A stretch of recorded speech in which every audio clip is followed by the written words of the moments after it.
One of the biggest mistakes any homebuyer can make is viewing homes before you're ready. Stick around because today we're going to talk about 5 things you need to do before you schedule that first showing.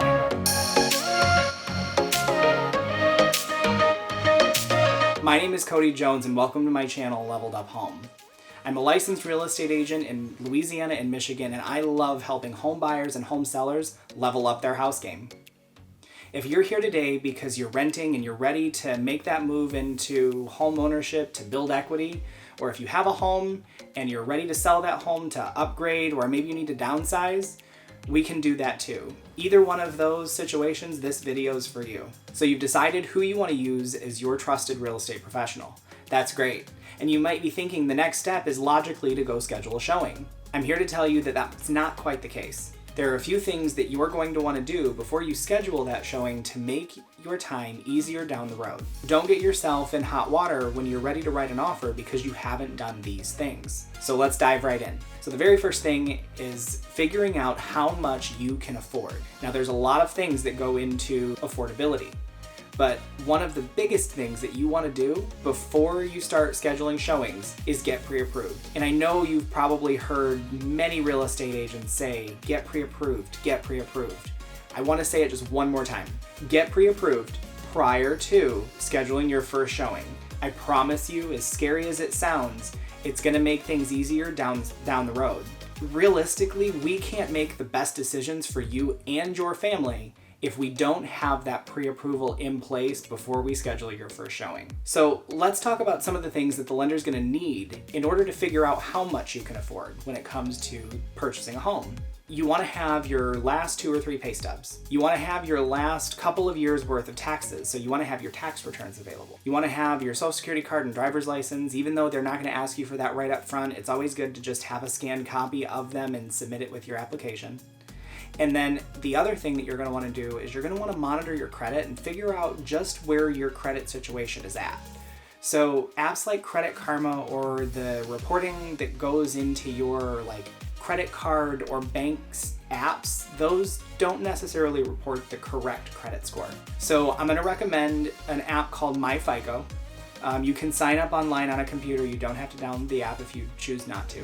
There is a link in the description box below. I've used MyFico personally for 4 years now, and I absolutely love it. It is one of the only services, and this is vetted by a few of the lenders that I regularly work with. It is one of the only credit monitoring services that will get you the closest to the mortgage score that your lenders are going to pull. So there's so many different FICO scores out there. All of the credit monitoring services that you might use, like Credit Karma, pull different credit scores. That's why when the lender pulls your credit, it could be different than what Credit Karma states. So using MyFico, you can actually pull the mortgage score and it will pull all 3 scores, so you can pinpoint just exactly which score they're going to use.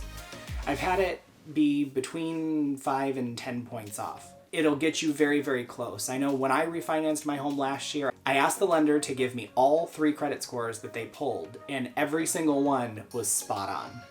So it's one of the reasons why I stand by MyFico. So like I said, that link's down in the description bar below. It costs about $30 a month. The good thing is you can cancel it anytime. So if you keep it while you're moving through your home purchase, and that way you know if anything comes up, and you can cancel it afterward if you don't want to monitor your credit anymore. But it's always a good thing to have. So moving on to the second thing that you're going to want to do before you schedule your first showing, and that's figure out where you want to live. So let's think about it this way. So if you're moving around the town that you've lived in your entire life, this point might not be as big of a deal for you as it is for someone that's moving out of state or even out of town. Knowing where a location is and actually spending time in the subdivision, those 2 things are completely different and they don't always match up. So one of the things that I recommend is all of my clients, I ask them to create a home viewing playlist on Spotify or YouTube Music, whichever streaming service you use. And I have them drive around a few neighborhoods, and if they're able to, park the car on the street and take a walk around. Because it allows you to get a feel for what that subdivision is going to be like. And it allows you to look at things like, does it have sidewalks? Do there are parks? Are there other kind of amenities that you're looking for in a subdivision? It also allows you to listen to ambient noise and see if there's any excessive road noise or if airplanes fly overhead. because those are all things that you're going to want to know before you move into the house. Because if you move into a location and it's like prime time air traffic all the time, that's not a fun situation to be in. So it allows you to, going and touring these subdivisions allows you to know that up front. Now that we know how much you can afford and we know where you want to live, we need to decide, do you want a fixer-upper or are you looking for something that's more move-in ready? So both of those things have their pros and cons. So if you're looking at fixer-uppers, you're likely, your biggest drive there is usually price, or you have big vision. And you know that if you're gonna buy something that's drastically reduced in price because it needs a whole bunch of work, you're gonna have to put that work in order to make that home livable.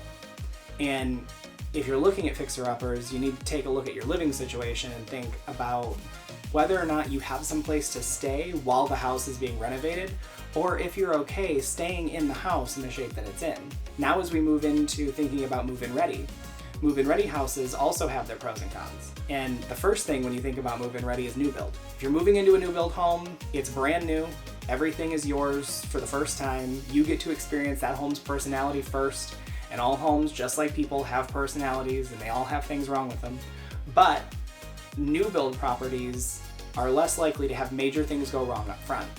And most of them are under warranty by the builder, so they'll come in and fix things quarterly or after your first year. So those are all the pros of a new build home. What about the cons? So one of the biggest cons for new build homes is the build time right now is between 6 and 12 months. And that could be a long time, and if you don't have a place to stay while the home's being built, maybe it's a good idea to look at a home that's already existing and that is up for sale on the market, that's already had someone living in it. So if we're looking at homes that are ready to move in and they don't need any work and they've been updated and they're perfectly on par with today's trends, that means those homes are likely going to be a little bit more expensive, but you're getting a turnkey home.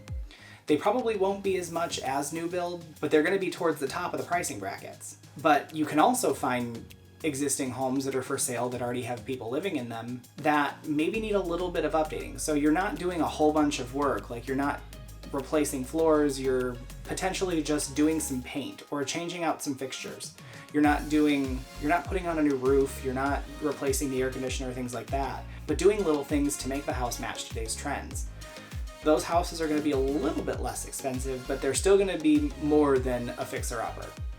So the third thing, figuring out whether or not you want to live in a fixer-upper or move into a home that's ready for you and your family. So that leads us into the next thing, which is I want all of my clients to think about things that would make them walk away from the home. So let's say you're looking at pictures online and you go to view a home and the pictures don't quite match the quality of the house. What are some of the things that would make you walk away? For me, I know it's not necessarily things that are cosmetic, but it's more like if the roof is on its last leg and the seller won't negotiate because of the roof.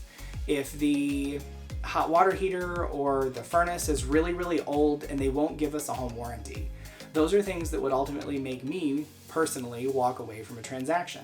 Now, every situation is different and every client is different with what they're looking for in their home, but that's just my own personal opinion. And going back to step number 2, I personally hate road noise. So when I step out into the backyard, if I can hear traffic, that is an immediate turnoff for me at that property.